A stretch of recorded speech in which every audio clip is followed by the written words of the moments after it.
Well, that was not very fun, actually, was it, Mountaineer Nation? Unfortunately, West Virginia falls 59-20 to Oklahoma in the 10th game of the WVU football season to drop West Virginia to 6-4 overall and 4-3 in the Big 12 conference. Which I didn't fill the score in on the whiteboard, so let me do that momentarily here as we let some people roll in here to kick off the West Virginia postgame show here at the Voice of College Football. We're simulcasting on both the West Virginia channel and Big 12 channel as well. Let me fill in that really quickly.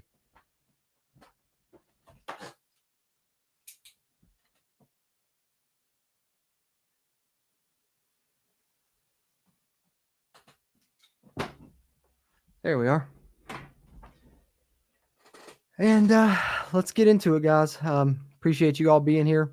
If you're in here live, encourage you, drop your thoughts in there. I'm sure we all have plenty after dealing with such a, dominating defeat, I guess you got to say there, when Oklahoma really hands it to you there, 39-point loss, and looked like they could do anything they wanted offensively. West Virginia's defense didn't show up, especially in the first half of this game, and just left a lot to be desired on that side of the football. Tough loss to deal with if you're a Mountaineer fan. Like I said, 59-20 there is the final score here on the West Virginia Voice of College Football show. Appreciate you guys being in here, whether you're tuned in on the West Virginia Voice of College Football channel or the Big 12 Voice of College Football channel. And we encourage to ask you guys to subscribe to that Big 12 channel as we continue to try and grow that. But either version you're watching here, whether you're watching it live or after the fact on a playback, do us a favor, give us a thumbs up. That'll really help us a ton. And be sure to subscribe to either channel or both. And we really appreciate that. But go ahead, drop your all thoughts in here. Let's talk a little bit about this game and the West Virginia football season as a whole now. 2 games remaining. West Virginia now sitting at 6-4 overall, 4-3 in conference after this crushing defeat at the hands of the Sooners in our, what may be our very last opportunity to play them. Certainly probably as a conference opponent, and there in Norman. Does not work out well for our beloved Mountaineers. Got a few people in here already. Appreciate you guys. Timothy Green trying to bring it back to some optimism, and I appreciate that. I'm going to try and do that some throughout the show here as well. I think that we definitely need to try and, keep some perspective.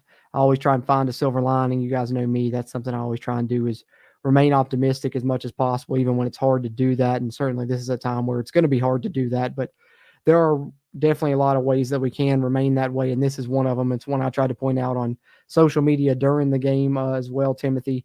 He says, at least we will finish 8-4. Let's go Mountaineers. Yeah, and we potentially can. Still 2 games remaining. West Virginia is probably going to be favored in both those games, so has a good chance to finish 8-4. And that, the thing I tried to put out on social media was, if they're able to do that, this will be the most successful season West Virginia has had in terms of wins in the last 5 years. So we got to keep a little perspective here as Mountaineer fans that this season still has been and can be very successful. I know that this one is tough to deal with right now, and that's not to say that we're not going to talk about some of the negative things, and we can't rant a little bit here as well. We're going to need that. It can be a little bit therapeutic for us all here to talk about it for sure. But I appreciate that point of optimism, Timothy, and I don't disagree. We got a great chance to go 8-4, but going to have to play better than they did tonight for sure if they want to do that. G. Smyrna says Oklahoma just has better players and better coaching. Certainly looked that way for this game. Hard to argue with that statement there after the type of performance that we just watched, G. Smyrna, for sure. They outplayed us and outcoached us all around, definitely.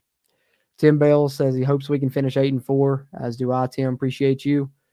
And Mark Aldridge says he thinks we lost effort and hope out there. Yeah, I know. We started off good. I thought we came out strong. That's the way that we needed to start. I mentioned in our preview show, or our preview live stream rather, over on the Country Roads webcast, which is where you can find me at if you want to, find more of our content here. I know we host these post-game shows on the West Virginia Voice of College Football channel and Big 12 Voice of College Football channel, but we talk more about the Mountaineers throughout the week over on the Country Roads webcast here on YouTube if you want to check us out. And I thought, the ideal start for West Virginia to the game would be, a kind of methodical drive where they go down and score and take up, 4, 5, 6 minutes of the clock. And they did just that, took up about 4 minutes of game time and scored a touchdown. And it was, the 3rd consecutive game. They finally got off to a fast start. That was a problem for them earlier in the year. And so I thought it was a good start, and they thought they had good energy. But then once Oklahoma answered, then it was like Oklahoma stole all the energy and West Virginia never got it back. And I think that we were lacking effort and, a little bit of hope for a long period there. Came out in the second half and had a little bit more of it, a little bit of fight to us. And that's one thing I put out on social media during the game as well was, in the first half things were down, but I knew this team had been resilient and had shown a good resolve this season. They would continue to fight, and I thought that they showed some of that fight in the second half of this game and played a little bit better. He doesn't really show up that much on the scoreboard in the end. But I agree, Mark. We didn't have the effort and the hope that we needed. My key to victory in our preview podcast for the game was to, bring the energy. You have to want it more to win this game, because I knew Oklahoma coming off of 2 losses was going to be pissed off, with this game, needing this win to avoid a third straight loss for one, and to remain, in the Big 12 conference, championship race. They knew they would have to win this one. So I knew they were going to come out hungry, and West Virginia needed to match that effort and match that energy. And unfortunately, they didn't do that. They didn't do that, Mark. G. Smarna says, who did Cincinnati play this week? Houston, I believe. And I'm pretty sure they won that by about, I think it was 10-point win, 24-14. I believe I saw, if I'm not mistaken. I think Cincinnati was able to beat Houston on the road there. So, no easy task necessarily with Cincinnati coming into town for the Mountaineers next week. But they definitely need a bounce back performance, and Cincinnati has a decent defense. That's one thing they've shown this season. So West Virginia's offense is going to have to perform better than they did in this game. They may need more than 20 points, but West Virginia's defense is going to have to put on a better performance as well. But, one thing that we can do to help them is to be there and cheer them on and provide good energy in that stadium for the Mountaineers when they return home to play that game against Cincinnati next week. It's the final home game of the season for the Mountaineers. It will be senior day, so, would be a good one to attend, and your last chance to attend a game at Mountaineer Field for, nearly a whole calendar year, as it'll be quite a few months until 2024 football season rolls around. So if you want to see the Mountaineers play one more time, definitely look it up, get you a ticket to do so. And we got a great avenue here on the Voice of College Football Network where you can find those tickets, and with a little bit of a discount here using a code that we provide here exclusively to you guys. And that's, of course, from ticketsmarter.com, where you can save on your next trip to the big game. You can get $10 off an order of $100 or more by using the promo code BIG, or get $20 off an order of $300 or more using the promo code BIG20. Use the promo code as much as you'd like. TicketSmarter gives you the most competitive prices on the secondary market, and your purchase is safe and guaranteed. Get in the game with TicketSmarter.com and the TicketSmarter mobile app using the promo code BIG or BIG20. Think smarter, ticket smarter. And appreciative of them and their support here at the Voice of College Football. And appreciate you guys as well being in here for this post-game show. I know that's a tough one to swallow for the Mountaineers here after that crushing defeat 59-20 at the hands of the Sooners. Adds another loss to the column there on both, the overall record and the conference record. West Virginia now at 6-4 overall, 4-3 in conference. Mark Aldridge says, hope Garrett Green can get those open throws. He keeps missing open receivers. I know he's had a few times here and there where he's missed them, but they hadn't really come back to bite us. But, I think overall he just had an off game in this one, unfortunately, and it came at the worst possible time for West Virginia for that to happen. And, a lot of things really, I guess, all combined together happened at the worst possible time for the Mountaineers in this one for it to end up the way that it did, because Oklahoma is a really good football team. Don't get me wrong, but they're not 39 points better than West Virginia. And you look back at the first half, I'm going to run through some of my notes here, and you're going to see sequences where, starting that second half, the game could have easily been 31-28, West Virginia only trailing by 3, and it could have been a different ball game for sure. So, West Virginia, definitely made some mistakes, and Garrett Green was a culprit in some of those and did miss some passes, Mark, and got to get back on track with that for sure. They did get some revenge. G. Smyrna, Oklahoma, unfortunately, got the revenge after West Virginia was finally able to get over the hump against them last year. Was hoping to see them finally win in Norman. We just can't ever seem to play well there. We haven't won there since 1982. The one positive, I guess I can say, is West Virginia hadn't scored over 14 points in Norman since 2017. They finally did that, at least. Got over 20. Got it up to 20, So, but not too many really positives, I guess you can, note when you lose by 39 points, unfortunately. So it's kind of where we are right now, but I'm going to run through some of my notes from the game. Encourage you guys, continue to drop your questions, comments, concerns you got there in the chat, and we'll touch on anything you guys want to talk about as we continue on the post-game show here on the Voice of College Football channel here on the West Virginia side of things. But starting it off, of course, Oklahoma won the coin toss and deferred. Nestor got to start, so West Virginia, kind of had their full strength offensive line back for at least the opening series of this game. It was a mismatch at a point after that. Yates went down. I think he ended up coming back, but West Virginia can't seem to be fully healthy along that offensive line, it seems like. But want to go over this first drive. I noted most of the plays on it because, like I said, this was probably the best drive of the game. And, little did we know at the time it would be the lone bright spot we would get to enjoy for a while as Mountaineer fans. I'm sure it had us feeling very good about the start to the game. And I think even on Oklahoma's first possession, the Mountaineer defense had some areas where they could have really stopped Oklahoma. I mean, the one of the big plays, West Virginia had a great blitz called, and Gabriel just made a great play and avoided the rush, somehow avoided the sack. And when he did that, then that just gave him time to scramble. And when he had that much time, someone was going to get open downfield, and West Virginia brought a blitz on that play. But get into that momentarily. Let's talk about the opening drive for West Virginia because, like I said, I thought that was literally, you couldn't have really scripted a better start for the Mountaineers. You wanted to take some time off the clock on that drive, and you wanted to score if you were getting the ball first. West Virginia did just that, and that drive kind of went like this. You started it off with a double reverse to Horton to open the game, and I liked that call. Had the jet sweep motion to Devin Carter, and then he pitched it back to E.J. Horton. Oklahoma's defense, they played well all game, and they did a good job pretty much staying home in that one, and it was only able to gain 4 yards because with Horton's speed, it could have went a lot further. But then you get C.J. Donaldson running for 8 yards on 2nd and 6 on the subsequent play there on his first carry of the game, picking up a first down. So that looked like a good start for the West Virginia running game. Unfortunately, wouldn't be something they would be able to replicate necessarily throughout the game. Oklahoma really dominated this game in the trenches, guys. That's one of the major negatives that I came away with from this game is West Virginia just not performing well in the trenches. And I was not only surprised by that, but very disappointed by that because this West Virginia team, that's where they've been successful and why they've been, good this season when they have been good, as they've played good on the offensive line and on the defensive line. Oklahoma outplayed both of those units in this game, just being honest with you. Then you get an excellent catch by Preston Fox for a 9-yard gain. The throw was a little high, but he really went up and snagged it, fingertip grab all with his hands. And we've seen some good stuff by Preston Fox.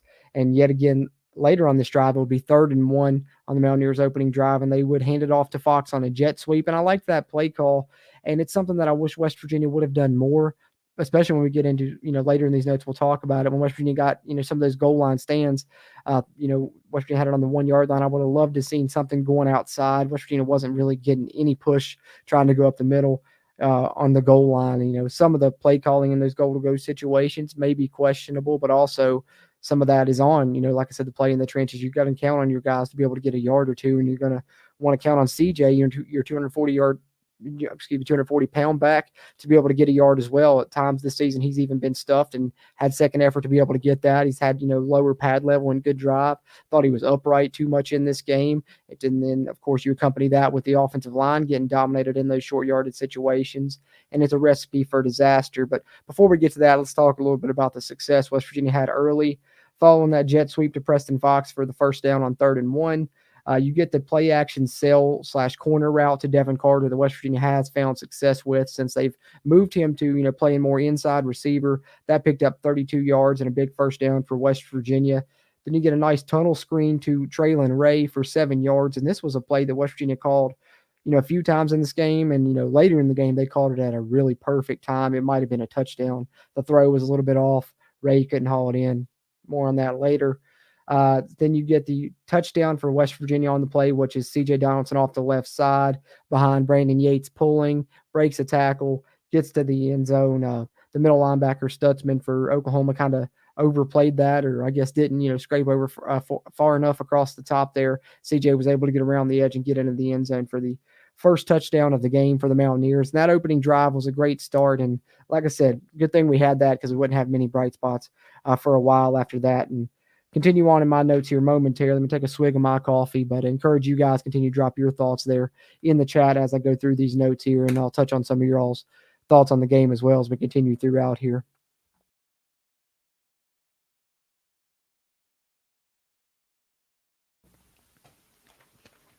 But following West Virginia's touchdown, I also jotted this down because I know it's something that we've all been, clamoring for and hoping to see more of, and that's, of course, touchbacks on the kickoff. Michael Hayes' first kickoff was a touchback. Then I have the note, of course, I talked a little bit about this play.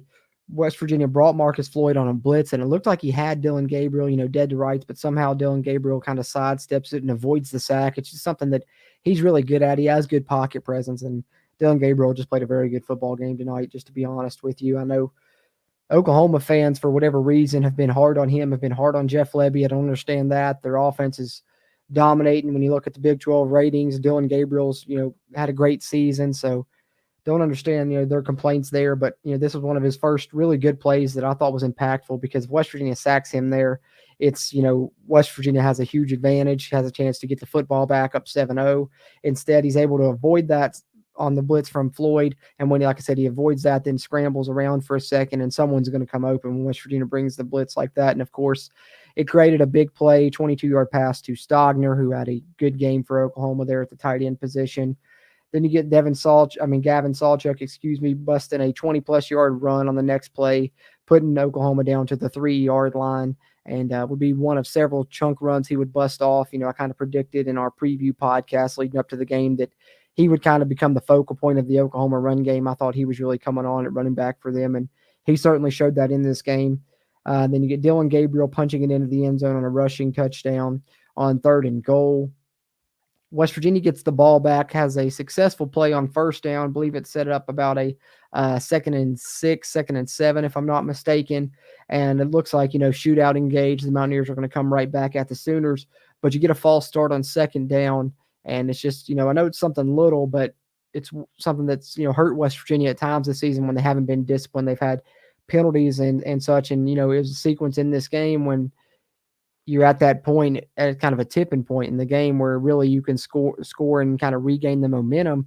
Because if Oklahoma gets a stop, which they of course would go on to do, then they can kind of gain hold of that momentum. And unfortunately for the Mountaineers, in the way that this game flowed, West Virginia was never able to regain that momentum. So something, that seems as minuscule as a little false start on 2nd down, really, in the story of this game kind of plays a big part when you think about it as an impactful play. Because following that, West Virginia, then gets a TFL that forced them into 3rd and 12, and they would not convert, of course. And it's a 3 and out on West Virginia's second possession. And unfortunately, West Virginia's defense would not be able to, step up there and respond necessarily. Gavin Sawchuk, more gashing runs on that next possession for Oklahoma. Then Sean Martin does, provide one of the few bright spots for the West Virginia defensive line, one of a couple sacks they had in the game. Oklahoma had entered the red zone, and West Virginia really needed to make a play, and they get it from Sean Martin. But then, unfortunately, it's all for naught, because on 3rd and 11, you force them into the 3rd and long there. You kind of get them where you want them. But the pass defense for West Virginia in this game left a lot to be desired, especially here in this first half. And that was something I feared going in. I knew Oklahoma certainly had the best skill position talent and best talent as far as wide receivers are concerned that West Virginia had seen since they played, Houston. And when West Virginia played Houston, it really created a problem for the Mountaineers, how Houston could spread them out, get some matchups, that they liked, because they had so many receivers that were, good and talented. West Virginia has, guys that if a team has 1 or 2 good receivers, they can potentially, stop them or slow them down. But when you get to a team that has 3, 4 really talented receivers, West Virginia just has some deficiencies in the back end, be it, lack of depth or whatever you want to call it there, that can be exploited at times. And I was worried about that in this game with Oklahoma, and that certainly proved to be the case in this one. And, this was kind of the first inkling of that, as they easily convert on 3rd and 11. So the sack's all for naught. And then you get another 3rd and goal, Gabriel touchdown run. And this is the first time I jotted down that the West Virginia defensive line was unfortunately kind of getting dominated in this game. And you was hoping that the offense would step up after that, Oklahoma score to make it, drive to make it 14-7, because you're looking at maybe this is going to be a shootout. But unfortunately, the offense didn't really answer the call, especially, pushing through the latter half of this first quarter and into the second quarter. The chemistry seemed to be off a little bit with Garrett Green and the receivers early on after that first drive. I know that there was a play with Devin Carter, and, he cut in, and Green was expecting him to continue straight. And then same thing with another connection with E.J. Horton on the 3rd possession there. And after that miscommunication, Oklahoma forced a TFL on an outside zone run for West Virginia, and then an incompletion for Garrett Green on 3rd and a long. And it's the second straight 3rd and long West Virginia had to face, which then led to the second straight 3 and out. West Virginia, unfortunately, committed as well. And then that's when I jotted down notes. I think the Mountaineers could be in trouble here, because you looked like it could be a shootout type game that was forming, but West Virginia's offense didn't get the memo early on in this one, unfortunately. But you did get a break here. West Virginia punts the football, and finally it looks like, okay, all right, we're going to get a break here. We're going to score. We're going to tie this thing up because Oklahoma muffs the punt. Bartlett recovers, and West Virginia set up on Oklahoma's, 35-yard line. And you're like, all right, we're going to at least get some points out of this at the very least. Unfortunately, that wasn't the case. WVU does nothing with it. Points off turnovers always an impactful stat, and West Virginia didn't capitalize on that in this game. It unfortunately was a third straight 3-and-out for the Mountaineers. They only gained 3 yards on the 3 plays that they run there, and it forces a long field goal attempt for Michael Hayes. And a guy that's been so consistent for the Mountaineers this year, came into the game 12 of 13 on his field goal attempts this season. This was by far his worst miss of the year. It was never close. So no points off the turnover for West Virginia, and that kind of wraps up the notes I have on the first quarter of this game. So move on to the second quarter momentarily. I'm going to take a swig of my coffee before I do that. Encourage you guys, continue, drop your questions, comments, concerns, anything you want to talk about in the chat there. We'll address it here. I'm sure there's plenty of thoughts you guys have. We can rant, we can rave, complain, whatever you want, lamenting the loss here, as we call it. A little bit of a therapy session, I guess, throughout Mountaineer Nation as West Virginia unfortunately falls 59-20 to the Oklahoma Sooners in the 10th game of the West Virginia football season. Continue on through some of my notes from the game here momentarily, but we'd love to hear some of your all's thoughts as well. So drop those in the chat here as we continue it throughout here on the West Virginia postgame show on the Voice of College Football.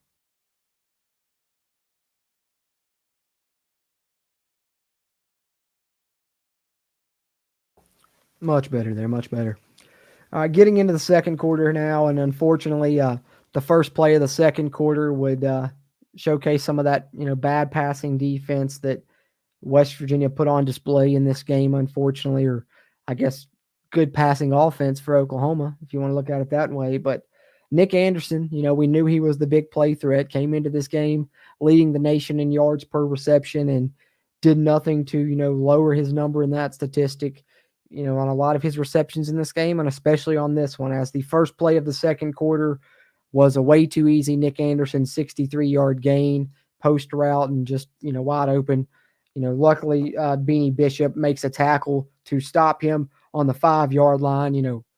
Beanie Bishop's been a really big bright spot for the West Virginia defense this season, and of course provided a lone bright spot for the defense on that play and on this series, really, because his tackle would, save the touchdown around the 5-yard line, and then Oklahoma will be forced into a 3rd and goal, and Beanie Bishop would break up a pass, something he's done a lot this season, on that 3rd and goal and force an Oklahoma field goal, and something that West Virginia would not do, a ton this game, hold Oklahoma to a field goal or anything of the sort. So definitely got to highlight that when it does happen, and shout out to Beanie Bishop for doing that.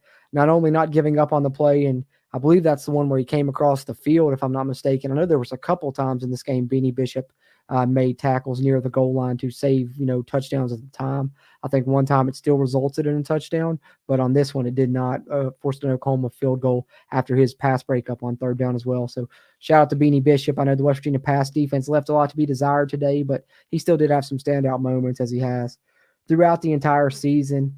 And then the Sooners were averaging 11 yards per play after their first 3 possessions, was something else I jotted down here in my notes just to kind of detail how bad it was for the West Virginia defense early. And I know it sounds like kind of all negative here, guys, but I'm just, kind of stating the facts of the game and telling the story as I've got it here throughout my notes. I'm going to try and touch on some positives throughout as well as they kind of come up to me. But when you lose by 39, they're just, few and far between. Let's be honest, guys.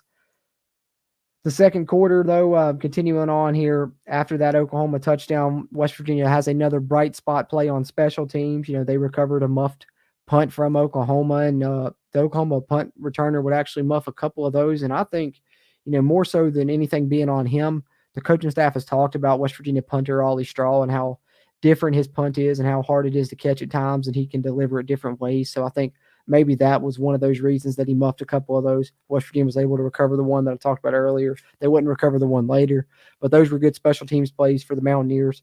And then here in the second quarter, you get another good special teams play, and this one was from Preston Fox, who I thought made some good plays in this game for the Mountaineers, but He actually kind of muffed the kickoff a little bit, but it was one of those situations where, the returner kind of bobbles it and it bounces right up to him. And sometimes that proves to be a good thing. It maybe causes the coverage to get out of their lane or to pause a little bit. And I think this was a case of that a little bit for the Mountaineers here. As Preston Fox, picked it right up, bounced right to him, and he had a nice return, returning it all the way to, West Virginia's 40-yard line. So good field position again for the Mountaineers for the second straight time. The last possession, of course, beginning in Oklahoma territory after that muffed punt.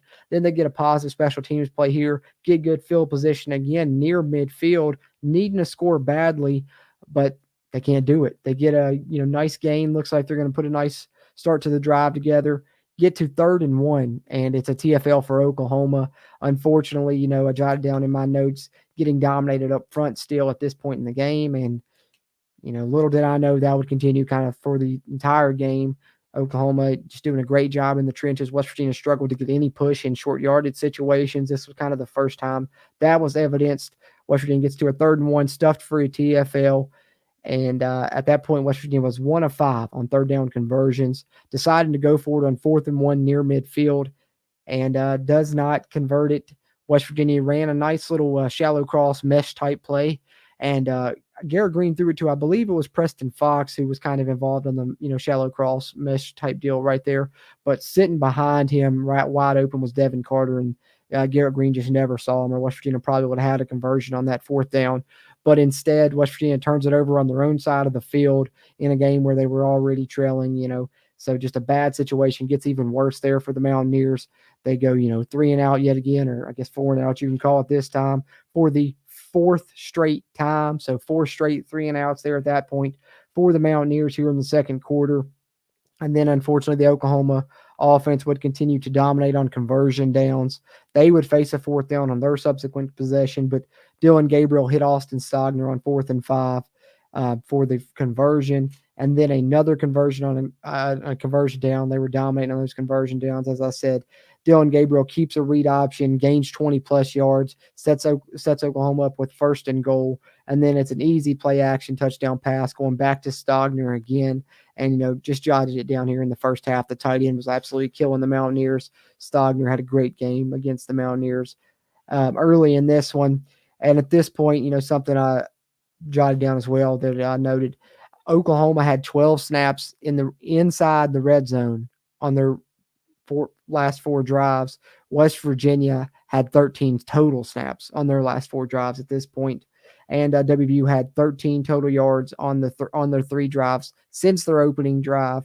And when West Virginia would get the ball back, it would not get any better, as they would go 3 and out yet again. So 5 straight 3 and outs. If you're looking for, something, a sequence to circle in this game, there's one right there. Yes, Oklahoma was scoring, but, sandwiched in there, West Virginia held them to a field goal. West Virginia, recovered an Oklahoma muffed punt. And throughout all that, they did nothing with it. 5 straight 3 and outs. There's a sequence right there where West Virginia could have stayed in this game, could have kept it close, and just did not capitalize on the opportunities they did have there throughout that sequence. So then you continue on here through the second quarter, and just Oklahoma doing anything they want was what I jotted down here. A chunk play after chunk play. And, at this point, what I noted was probably the worst defense we've seen of this season. Right here at this point in the second quarter. Gabriel TD pass. It's over before halftime pretty much at that point, because it's 31-7, 24-7, I think, after that one. At least when West Virginia would get the ball back, they would finally snap that 3 and out streak with a nice CJ Donaldson run to get a 1st down. So after 5 straight 3 and outs, West Virginia finally, gets the ball moving there. Deep ball from Garrett Green to Traylon Ray, setting up 1st and goal. And on that play, you actually had a nice blitz pickup by Jaheim White, which is something that I've noted he's continuing to, get better at, blitz pickup and pass protection as he continues to develop his game as a true freshman. Like I said, it's not gonna all be negative. I'm gonna note some positives throughout here as well, guys. But unfortunately, the Oklahoma defensive line continuing to outplay West Virginia here, as I noted in this sequence. 2 straight stuffs from the 1-yard line, and then on 4th and goal from the 1, another, stand right there. And at this point, I just wrote down West Virginia deserves to lose if they can't gain a yard, if they're getting stuffed at the goal line, on more than one occasion.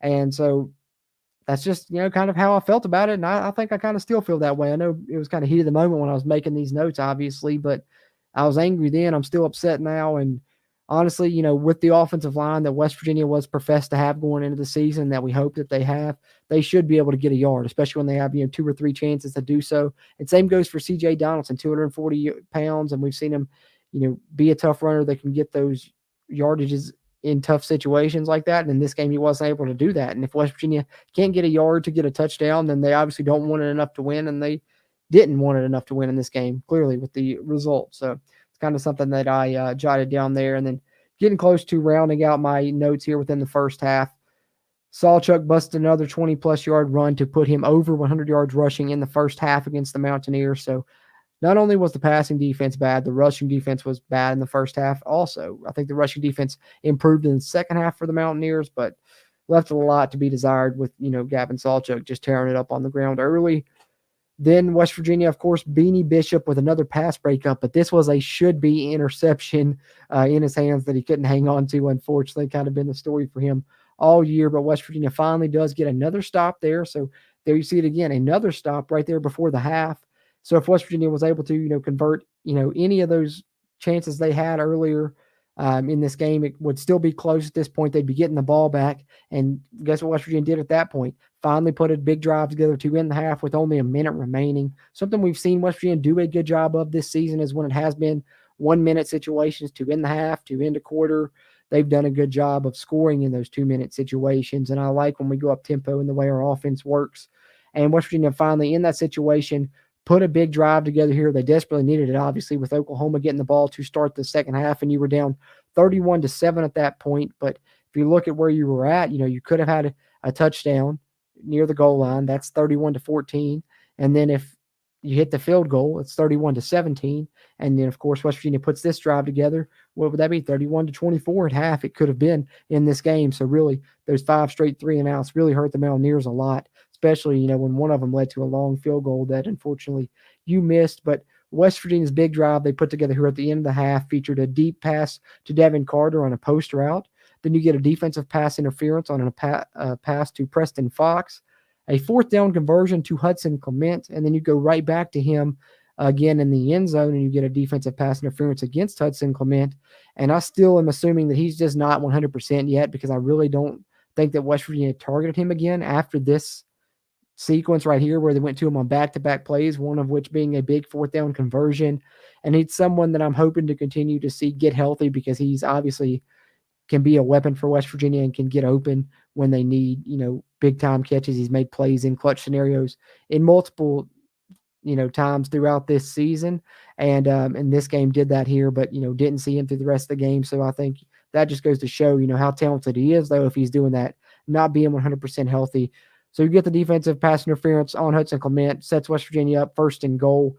And then Garrett Green throws a touchdown pass to Cole Taylor to end the half.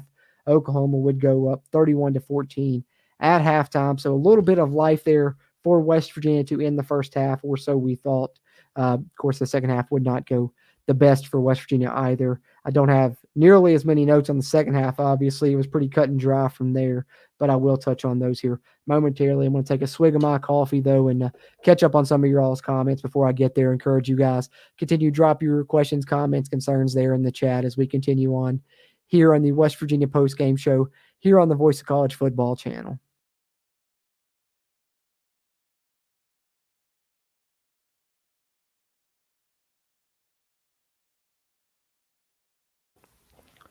Mike King, appreciate you tuning in and chiming in here. He says, looked like a MAC team tonight. This game will cause them to lose the next two. I hope not, Mike. I hope not. But, I mean, it is certainly something that has that type of potential when you lose a game like this. It can affect you one of two ways. You can, kind of rally around it. You rally the troops and you come back even stronger than you were before. And maybe West Virginia will do that. You saw Oklahoma in this game coming off 2 straight losses. They really, did just that, and look how they performed. So you got to hope that West Virginia is able to bounce back. And, just to play devil's advocate a little bit, Mike, I think that this team that West Virginia has, one thing that they have shown that we really can't deny is they have been very resilient. They've been a team of fighters, guys that have heart. I think even in this game, you saw them continuing to fight in the second half, sometimes literally to our dismay.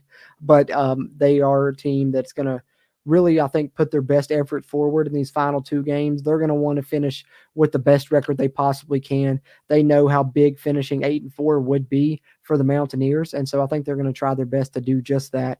I think you're going to see a team that responds, well to this loss, or at least I guess in the best way that they can. And I think that they'll put on a good performance come next week against Cincinnati. But we'll see what happens, Mike. You're not saying that you're wrong because you certainly could be right. It's just one of those things that remains to be seen. But I'm just hoping and trying to speak into existence that there'll be a team that's resilient and comes back fighting next week and finds a way to win these final two games, because it would be big for them to do so. It'd be West Virginia's first 8-win season in 5 years. So that's big, and that's something that I want to keep going back to here as I try and lay that out as a silver lining for Mountaineer fans, because I know this is a tough loss to swallow and things are kind of hard right now with dealing with a 39-point loss in a game that we deemed very important, and we wanted to give the Sooners our best shot at what could be our last chance playing them in Norman.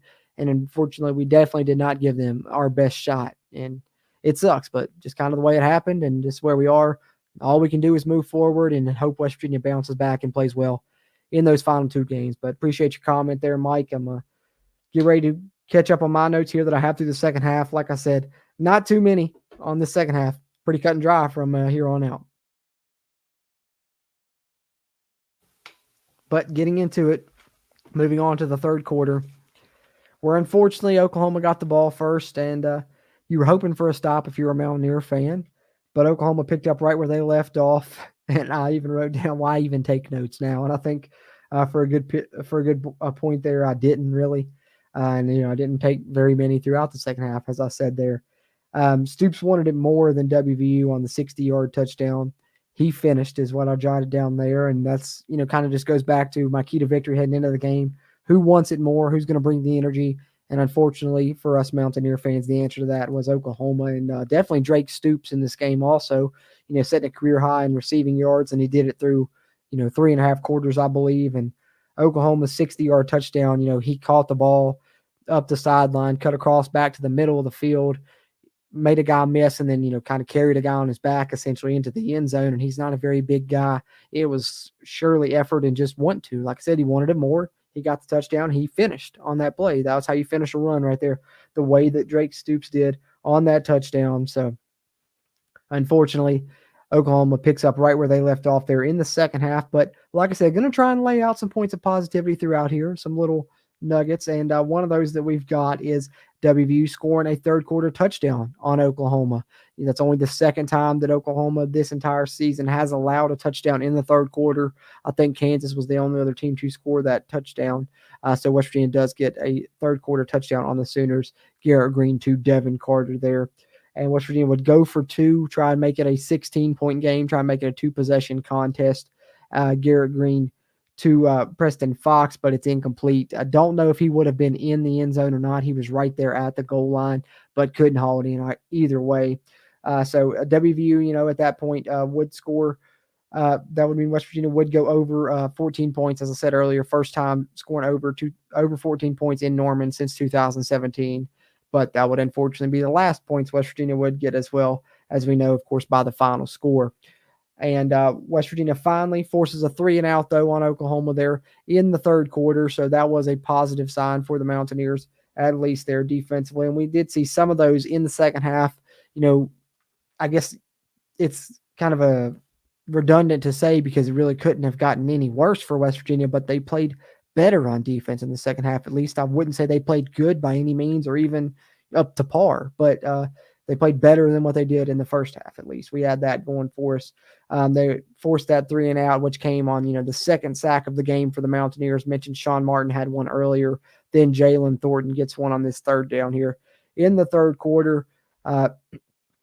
West Virginia gets the ball back. They're put behind the chains again, following, I believe it was a chop block penalty on second down, if I'm not mistaken. So 3rd and 23, Garrett Green gets in trouble, and West Virginia, turns the ball over here, unfortunately, as he tries to hit Devin Carter on the third down pass.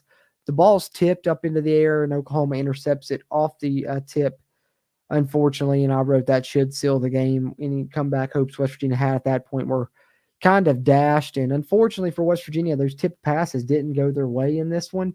Both of those involving Devin Carter, actually, that I'm thinking of right now, because there was one earlier in the game near the goal line. The pass was tipped.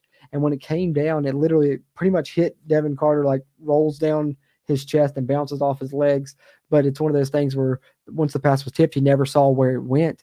And so he's just kind of facing, the pylon or the field goal post rather in the back of the end zone, and the ball just kind of falls right in front of him. If he was holding his arms out, it would have fell into him. But one of those things you can't plan for there. And then yet again on this one, the pass is tipped. I don't know if he saw where this one went or had a chance to break it up after it was tipped, but nonetheless, he's involved in 2 tip passes that don't go his way, and this one results in a turnover. Nearly finished with my notes here at this point. Oklahoma scores again. Stoops went to work on that drive, and this would when he would grab his career high in receiving yards. In the fourth quarter, Dylan Gabriel adds 2 more touchdowns, which would bring his touchdown total in this game to 8, which unfortunately West Virginia defense allows him to set an Oklahoma school record with that 8 touchdowns in one game total. And that's kind of the last note I have here. I got the scoring plays. I can run down those momentarily. But the last thing that I wanted to talk about was just that sequence there, that weird sequence where Anthony Wilson laid a hard hit to Drake Stoops on a touchdown catch. Nothing malicious, just simply, a clean hit, wasn't targeting. Obviously, they reviewed it and everything. He's simply just trying to break up the pass after Stoops catches it. And Oklahoma didn't take too kindly to it. A big fight breaks out. And, I don't know. I don't really have, too much to say about it. That's just something that you don't like to see. But obviously, I couldn't, address the story of the game here and not bring that up. I don't think anything malicious was intended by Anthony Wilson on his hit. A few plays after that, I think that Oklahoma kind of targeted Wilson because of it, though. It leads to, an Oklahoma offensive lineman, I believe, being ejected. So I don't know if that means that he'll miss the first half of their next contest or not. I'm not sure if that works the same as targeting or not, but definitely had to address that as well. I don't want to put too much on sportsmanship or anything in this game, but I did think Oklahoma left their starters in a bit long when they were up, 30 plus there late in the game, but I digress on that. I don't want to get into a debate on sportsmanship one way or another. It's probably just going to sound more like I'm butthurt anyways. And West Virginia was sorely dominated in this game. Regardless of that, that's just, something else to talk about here, I guess, but appreciate you guys. Any other comments we got here? I'll see G Smart in here. He says, at least the West Virginia women's basketball team won today. Hey, we got that going for us because it's been a rough weekend otherwise for the men's teams. Basketball team upset by Monmouth yesterday, and then football team absolutely dominated. Thought we would at least keep it close and it would be a nail-biter type game. Wasn't the case, unfortunately, as here, and we've noted throughout the stream here in the post-game show, West Virginia following, unfortunately, 59-20 to the Sooners in the 10th game of the 2023 Mountaineer football season to fall to 6-4 overall and 4-3 on the season with 2 games remaining here. But appreciate you guys that have tuned in here for this post-game show. Want to remind you one more time, if you watch this live or if you're tuning in on the playback, be sure to hit the thumbs up button. Give us a like on the video. It'll really help its performance and future videos performances here on the channel as well. And if you're a West Virginia fan, Big 12 fan, college football fan in general, be sure and subscribe as well. Helps us, helps you, helps get more of this Mountaineer sports content out to Mountaineer Nation, which is, of course, the goal here on the West Virginia channel on the Voice of College Football Network, which we hope you guys are subscribed to. And be sure, though, subscribe to the Big 12 Voice of College Football channel if you haven't already. We're simulcasting this on that channel as well, and there's a ton of good Big 12 content coming out there on that channel you guys should check out as we continue to try and grow that up here through the Voice of College Football Network as well.